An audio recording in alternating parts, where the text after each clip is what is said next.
રાજ્યમાં ભારતીય જનતા પાર્ટીએ શહેર અને જિલ્લાના પ્રમુખોની નિમણૂકની જાહેરાત કરી છે, જેમાં આણંદ જિલ્લા ભાજપ પ્રમુખ માટે ચૂંટણી પ્રક્રિયા હાથ ધરવામાં આવી હતી।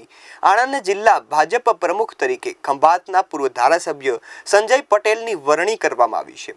આ વરણી પ્રક્રિયા ભાજપના પૂર્વ પ્રદેશ પ્રમુખ જીતુભાઈ વાઘાણીની ઉપસ્થિતિમાં કરવામાં આવી હતી। ત્યારે આણંદ જિલ્લા ભાજપ કાર્યાલય કમલમ ખાતે સંજય પટેલને નામની જાહેરાત કરવામાં આવી છે। ત્યારે સંજય પટેલ અગાઉ આણંદ જિલ્લા ભાજપ મંત્રી તેમજ પંચમહાલના પૂર્વ પ્રભારી રહી ચૂક્યા છે। તદુપરાંત હાલમાં તેઓ કર્ણાવતી મહાનગરના પ્રભારી તરીકે કાર્યરત છે। 54 વર્ષીય સંજય પટેલે પોસ્ટ ગ્રેજ્યુએશન સુધીનો અભ્યાસ કર્યો છે અને ભાજપના પાયાના સક્રિય સભ્ય તરીકે ખંભાત તાલુકામાં સારી પકડ ધરાવે છે। જો કે તેમણે ધારાસભ્ય તરીકે બીજી વખત ટિકિટ ન મળતા ગાંધીનગર ખાતે પાર્ટી સામે કાર્યકરો સાથે દેખાવ કર્યો હતો, પણ પાર્ટી છોડી ન હતી। તેમજ ફરીથી પાર્ટીના કામમાં લાગી જતા તેમને વિવિધ જવાબદારીઓ પણ સોંપવામાં આવી હતી। આજે પાર્ટીએ તેમના પર વિશ્વાસ મૂકી જિલ્લા પ્રમુખની મોટી જવાબદારી સોંપી છે।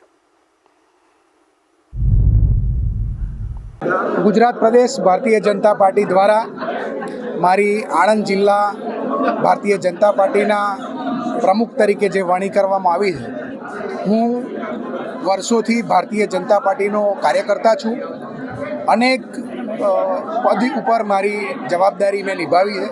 फरी एक वखत भारतीय जनता पार्टीए मारा जेवा एक सामान्य कार्यकर्ता ने भारतीय जनता पार्टीना आणंद जिल्लाना प्रमुख तरीके જ્યારે નિમણૂક કરી છે, મારી ઉપર જે વિશ્વાસ મૂક્યો છે એ વિશ્વાસને હું સાર્થક કરીશ અને આણંદ જિલ્લાની અંદર ભારતીય જનતા પાર્ટીનો વ્યાપ વધુને વધુ વધે એ માટે એક ટીમના લીડર તરીકે મારી આખી ટીમ સાથે રાખીને આ કામ અમે જે પાર્ટીએ અમારી ઉપર વિશ્વાસ મૂક્યો છે એ વિશ્વાસને અમે સાર્થક કરીશું।